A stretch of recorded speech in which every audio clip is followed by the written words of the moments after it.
ये हमारे टीयर 2 में बहुत सारे ऐसे बच्चे हैं जो डॉक्यूमेंट वेरिफिकेशन को लेके बहुत घबराए हुए हैं, बहुत ज़्यादा परेशान हैं।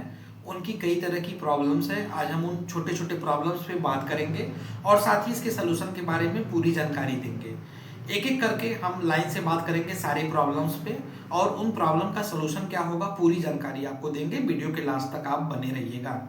देखिए, सबसे पहले अगर हम बात करें तो एक जो मेजर जो प्रॉब्लम हो रही है वो हो रही है कास्ट सर्टिफिकेट की प्रॉब्लम। अब जैसे बहुत सारे बच्चों ने क्या किया कि उनको ये पता नहीं था कि हमें कास्ट सर्टिफिकेट सेंट्रल का जो है वहां पे देना था और हमने जो है स्टेट का यहाँ पर दे दिया है। ये चीज सबसे बड़ी एक गलती हुई है। दूसरी गलती ये हुई है कि कास्ट सर्टिफिकेट एक रूल के मुताबिक बनवाना था। बनवाने का मतलब कि उन्होंने जो नोटिफिकेशन निकाला था उसके टाइम के अकॉर्डिंग बनाना था। बहुत सारे बच्चों का किसी ने 2021 का डाल दिया, किसी ने 2022 का डाल दिया, किसी ने एकदम रिसेंट का डाल दिया कि वैकेंसी जब आ गई है उसके बाद उसने अप्लाई किया है, बना है, उसके बाद डाल दिया है। तो ये सब सारी ऐसे इशू आ रही हैं और नोटिफिकेशन में साफ साफ एक स्पेसिफिक डेट का दिया हुआ है कि इस डेट के अलावा कोई और होगा तो आपको प्रॉब्लम होगी। तो अब इसका सलूशन यहाँ पर क्या है? तो देखो, सलूशन इसका ये है कि जो फॉर्मेट दिया गया है, जैसे आप जब जाएंगे जो पूरा डिटेल नोटिफिकेशन आया था उसमें कास्ट सर्टिफिकेट का एक फॉर्मेट दिया गया है। उस फॉर्मेट वाले सर्टिफिकेट को निकाल के उसको पूरा भरने के बाद और अपने डिस्ट्रिक्ट मजिस्ट्रेट से प्रमाणित करा के उसकी एक प्रति आपको अपने पास रख लेनी है। दूसरा ये करना है कि ये जो नया सत्र चल रहा है 2026 का, इस नए सत्र में आप क्या कीजिएगा कि एक नया कास्ट सर्टिफिकेट अपना बनवा लीजिएगा। इन दोनों को बना के आप ले जाइएगा डॉक्यूमेंट वेरिफिकेशन के टाइम में।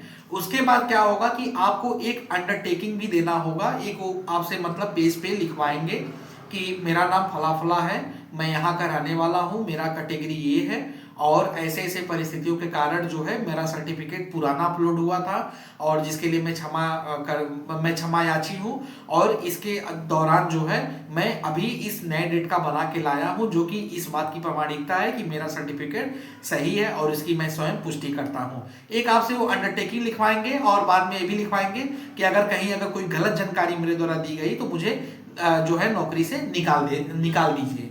ऐसे पूरा आपसे एक अंडरटेकिंग लिखवाएंगे। तो एक इसका सलूशन ये है।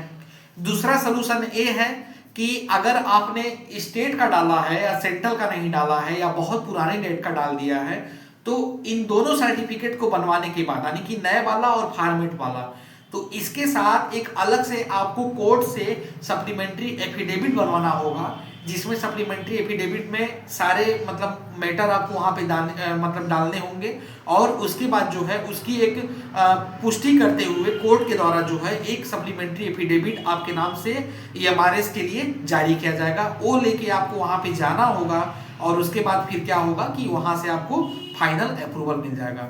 तो ये इसका इतना प्रोसीजर है, इसको इस हिसाब से फॉलो करना होगा। ठीक है, अभी हम इस पे और बात करेंगे, अभी और आगे अब चलते हैं।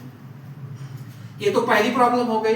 अब दूसरी प्रॉब्लम जो आ रही है, एक 50% एलिजिबिलिटी वाला इशू आ रहा है। अभी आज ही एक बच्चे ने मेरे पास मैसेज किया और बताया कि सर तीनों ईयर में जो है, फर्स्ट ईयर में, सेकेंड ईयर में और थर्ड ईयर में और तीनों सब्जेक्ट में, मान लो कि उनका 3 सब्जेक्ट है ABC, इन सब में क्या 50% होना चाहिए? तो हाँ, बात सही है कि भाई सब में 50% आपका होना चाहिए, ओवरऑल 50% होना चाहिए और इसमें आपका सब्जेक्ट स्पेसिफिक भी आपका 50% होना चाहिए। लेकिन कुछ विषय ऐसे हैं कि जिनमें जो है अलग से जो है रिलैक्सेशन रहता है और उनको नहीं काउंट करते हैं। जैसे बीए में क्या है कि सब्जेक्ट कॉम्बिनेशन में अगर आप जाएंगे, बीए मान लीजिए किसी ने बीए करके जो है टीजीटी हिंदी के लिए अप्लाई कर रहा है या फिर मान लीजिए कि कोई बच्चा है टीजीटी आर्ट के लिए अप्लाई कर रहा है या टीजीटी इंग्लिश के लिए अप्लाई कर रहा है, तो इसमें सब्जेक्ट कॉम्बिनेशन ज्यादा होता है और उन ज्यादा सब्जेक्ट कॉम्बिनेशन में हर एक सब्जेक्ट को आप थोड़ी ना देखेंगे भाई किसमें इनका नंबर है किसमें नहीं है। किसी का प्रैक्टिकल वाला विषय है, किसी का नॉन प्रैक्टिकल वाला विषय है, आप कैसे देखेंगे? तो उन कुछ सब्जेक्ट का जो है वहां पे एक्सेप्शनल केस होता है, उनको साइड रखा जाता है, उसको नहीं काउंट किया जाता है।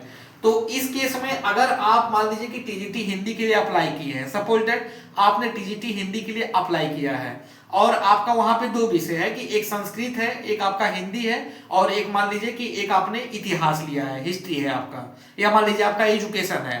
तो अब क्या हो रहा है कि सी वाले में आपका किसी एक ईयर में जो है आपका 50% नहीं हो रहा है, 50 के नीचे है, 49 है, लेकिन आपका जो मेन जो कोर सब्जेक्ट है उसमें आपका 50% हो रहा है, और जो आपका जो दूसरा जो मतलब कोर सब्जेक्ट है उसमें भी 50% हो रहा है। तो दोनों ही केस में आपको यहाँ पे अप्रूवल वो देंगे, ऐसा नहीं है कि इसके बिहाफ पे वो रोक देंगे। हर सब्जेक्ट के लिए आप लागू नहीं कर सकते हैं।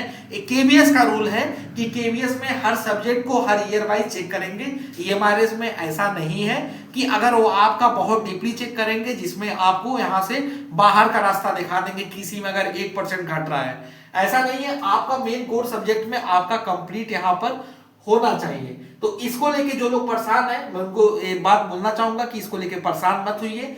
क्या हुआ था कि पिछले डॉक्यूमेंट वेरिफिकेशन में इसी तरह का 12 से 15 मामला आया था जिसमें बच्चों को पहले बाहर कर दिया गया था। बाहर करने के बाद फिर क्या हुआ कि वो बच्चे कोर्ट गए और कोर्ट से उन्हें राहत मिली और बाकायदे उनकी जो है नियुक्ति को बहाल किया गया और वो आज के रेट में अच्छी तनख्वाह उठा रहे हैं। तो इस चक्कर में मत पड़िएगा कि 50% वाला क्राइटेरिया हर जगह फॉलो होगा, ऐसा नहीं है। अगर आपका सब्जेक्ट अलग है तो उस सब्जेक्ट स्पेसिफिक में आपका होना चाहिए, सब में नहीं देख सकते हैं कि भाई एडिशनल सब्जेक्ट है उसमें भी चाहिए इसमें भी चाहिए, ऐसा नहीं है। उसमें कुछ छूट रहती है जिसको साइड रखा जाता है। वो क्या है हम आपको अलग से उसका वीडियो लाके बना देंगे और उसके रूल को भी दिखा देंगे, आपको पूरा समझा देंगे। तो एक इशू आपका ये हो गया। तीसरा जिनका नेम एरर प्रॉब्लम आ रहा है तो इसके लिए भी आपको एक सप्लीमेंट्री एफिडेविट लगाना होगा डॉक्यूमेंट वेरिफिकेशन के टाइम में, और वही सप्लीमेंट्री एफिडेविट से आपका जो है अप्रूवल मिलेगा। डॉक्यूमेंट में कोई इशू है तो अगर मेजर अगर कोई इशू है तो उसके लिए भी आपको सप्लीमेंट्री एफिडेविट लगाना होगा। अगर माइनर कहीं इशू है, जैसे मान लो कि कहीं नाम में गड़बड़ हो गया, कि पिताजी के नाम में थोड़ा गड़बड़ हो गया, कि हाई स्कूल में नाम कुछ और है और इंटर से पिताजी का नाम कुछ और चल रहा है, तो वो भी क्या है कि एक एफिडेविट के माध्यम से इसको सुधार दिया जाएगा या एक अंडरटेकिंग के माध्यम से सुधार दिया जाएगा। आधार कार्ड का अगर इशू है तो इसको भी जो है एक एफिडेविट के माध्यम से सुधार दिया जाएगा, नहीं तो अदरवाइज अगर अभी छोटा मोटा इशू है तो अभी जाके आप आधार कार्ड अपना सही करा लीजिए। तो ऐसे कुछ इश्यूज हैं जिनको लेके बच्चे परेशान हैं। मैं आपको ये बात बताना चाहता हूँ कि कोई भी किसी तरह का इश्यूज नहीं होता है। अगर कोई बीमारी है तो उसका इलाज भी होता है, उस इलाज को पकड़िए, उस सही डायरेक्शन को पकड़िए, उस सही चीज को पकड़िए, सारी चीजें आपकी जो है सॉल्व हो जाएंगी। अगर इसके अलावा भी आपका कोई इशू है तो आप जो है कमेंट बॉक्स में पूछ सकते हैं, बता सकते हैं।